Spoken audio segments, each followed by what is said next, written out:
Halo semuanya, kita bertemu lagi nih dengan saya Sofiatun Hofsoh.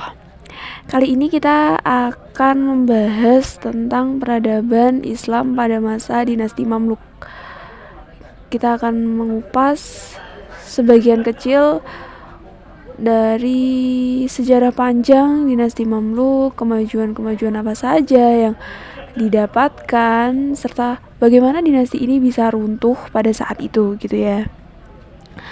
Dalam sejarah perjalanan yang panjang, pemerintahan Islam telah mengalami pasang surut, silih berganti dari satu khalifah ke khalifah yang lain, dari satu dinasti ke dinasti yang lain, hingga dinasti-dinasti yang baru. Dalam proses pergantian dinasti ini, muncullah dinasti Mamluk di Mesir, yang mana dinasti ini berkuasa selama kurang lebih 267 tahun, yaitu dari tahun 1250 Masehi hingga 1517 Masehi. Nah, periode Mamluk ini menjadi terkenal karena dinasti ini melakukan penyempurnaan pada sistem militer Buddha pasca Abbasiyah. Oke, langsung saja kita akan membahas tentang sejarah berdirinya dinasti Mamluk. Kata Mamluk berasal dari bahasa Arab, yaitu Al-Mamluk yang berarti budak, dan bentuk jamaknya yaitu Mamalik atau Mamlukun yang berarti para budak. Secara bahasa, Mamluk adalah nama dua pemerintahan di dunia Islam yang didirikan oleh kaum Mamluk, yaitu dinasti Mamluk di India dan dinasti Mamluk di Mesir. Nah, dinasti Mamluk ini adalah dinasti yang didirikan oleh para budak.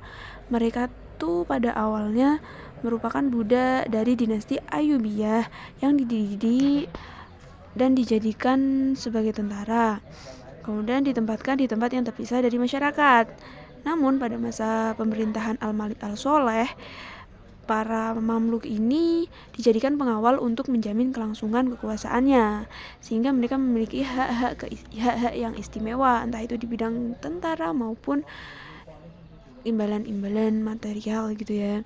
Nah terus, namun pada tahun 1249 Malik As-Soleh itu meninggal, kemudian digantikan oleh Turan Shah, yang mana Turan Shah malah lebih dekat dengan tentara Kurdi, sedangkan kaum Mamluk ini tidak senang dengan hal itu gitu kan, sehingga Turan Shah ini dibunuhlah oleh pimpinan kaum Mamluk yaitu Aibek dan Baybars.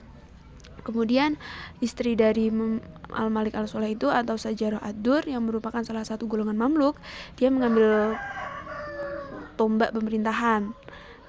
Tapi hanya berlangsung selama 3 bulan karena di situ dia tuh menikah dengan Aibek, terus menyerahkan pemerintahannya ke dia. Tapi dengan harapan dia Sajarah Ad-Dur itu masih bisa memimpin di belakang layar gitu ya.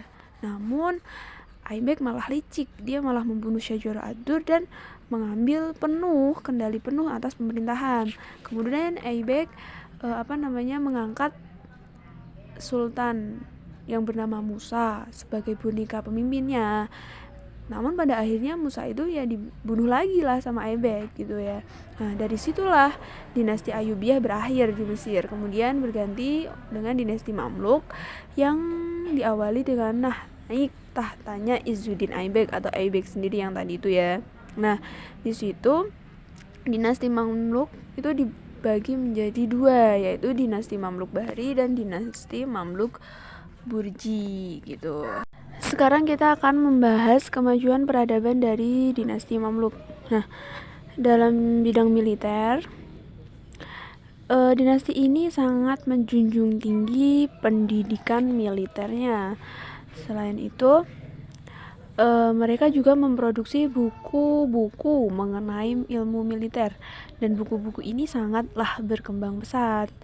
Nah, dinasti Mamalik ini juga terkenal karena ketangguhan pasukan militernya yang pada umumnya berasal dari pelaut yang kuat, sehat kekar, mempunyai tubuh yang tegas, tegap, dan amat disiplin. Hampir 3 abad lamanya, dinasti ini tidak pernah mengalami kekalahan dari tentara Mongol, sehingga dapat menguasai sepanjang pesisir Laut Tengah, daerah Asasin di pegunungan Syria, Sirenia, atau pusat kekuasaan dari Armenia. Nah, kedua dalam bidang pemerintahan, dinasti ini Di dalam dinasti ini, banyak penguasa-penguasa dinasti kecil yang menyatakan setia kepada kerajaan ini. Nah, untuk menjalankan pemerintahan di dalam negeri, Khalifah Baibars mengangkat sekelompok militer sebagai elit politik. Kemudian pada tahun 1263 Masehi, Khalifah Baibars mengangkat hakim kepala. Selain itu juga mengangkat administrator hukum, profesor ilmu, imam sholat, dan pejabat keagamaan muslim lainnya. Satu hal lagi, dinasti Mamluk membawa warna baru dalam sejarah politik Islam karena pemerintahan pada masa dinasti ini bersifat oligarki militer, yang mana sistem pemerintahan oligarki ini banyak mendatangkan kemajuan di Mesir. Kemudian dalam bidang ekonomi, yaitu jatuhnya Baghdad menjadikan kota Kairo sebagai jalur perdagangan antara Asia dan Eropa, dan menjadi lebih penting karena Kairo menghubungkan jalur perdagangan Laut Merah dan Laut Tengah dengan Eropa. Di samping itu, hasil pertanian juga meningkat. Keberhasilan dalam bidang ekonomi ini didukung oleh pembangunan jaringan transportasi dan komunikasi antar kota, baik laut maupun darat, sehingga ketangguhan Angkatan Laut Mamalik sangatlah membantu pengembangan perekonomian di sana. Kemudian kemajuan dalam bidang ilmu pengetahuan. Kemajuan dalam bidang ilmu pengetahuan ini pada masa dinasti Mamluk disebabkan oleh jatuhnya Baghdad lagi, yang mengakibatkan sebagian ahli ilmu pengetahuan melarikan diri ke Mesir. Dengan demikian, Mesir berperan sebagai pusat pengembangan ilmu pengetahuan, melanjutkan kedudukan kota-kota Islam lainnya setelah dihancurkan oleh bangsa Mongol. Di Mesir, para ilmuwan tersebut memperoleh perlindungan dan kehidupan yang terjamin, sehingga ilmu pengetahuan dapat berkembang dengan pesat, seperti dalam bidang ilmu sejarah, kedokteran, astronomi, matematika, dan ilmu agama. Adapun beberapa tokoh pengetahuan yang ada pada masa dinasti Mamluk ini seperti Ibnu Taimiyah, Jalaluddin Al-Suyuti, Ibnu Khaldun, Al-Razi, dan masih banyak lagi. Kemudian yang terakhir dalam bidang seni dan budaya. Perhatian terhadap kondisi arsitektur melambangkan kejayaan suatu kerajaan. Hal tersebut dapat dilihat dari setiap sultan yang berusaha lebih berhasil dari pendahulunya, meskipun semuanya tidak terpenuhi, sehingga ada keinginan mengabadikan sesuatu yang bersifat monumental dari kepemimpinannya sebagai warisan sejarah gitu. Nah, pengembangan arsitektur yang sangat tinggi tersebut ditopang oleh datangnya beberapa insinyur teknik yang melarikan diri ke Mesir. Kedatangan mereka membawa Mesir mengalami perkembangan seni dan budaya secara cepat dengan prestasi-prestasinya tersendiri seperti dalam bidang arsitektur, keramik, dan karya arsitek dalam logam. Nah, desain arsitektural yang khas muncul sebagai seni arsitektur keagamaan pada periode ini, seperti arsitektur dalam beberapa bangunan masjid, madrasah, makam, rumah sakit, dan perpustakaan. Nah, kondisi kejayaan arsitektur Mamluk pada masa klasik digambarkan oleh beberapa ahli sejarah sebagai kota yang kaya akan pertunjukan visualnya. Kota klasik yang sangat luas membentuk tatanan fisik kota dan melambangkan hubungan integral antara negara Islam dan masyarakat urban. Oke, sekarang kita sampai pada pembahasan bagaimana dinasti Mamluk ini bisa runtuh pada saat itu, gini. Nah, setiap dinasti pasti ada masa jayanya, juga ada masa-masa dia akan berakhir gitu ya. Nah, untuk dinasti Mamluk ini mulai mengalami kemunduran saat dipimpin oleh kelompok Mamluk Burji.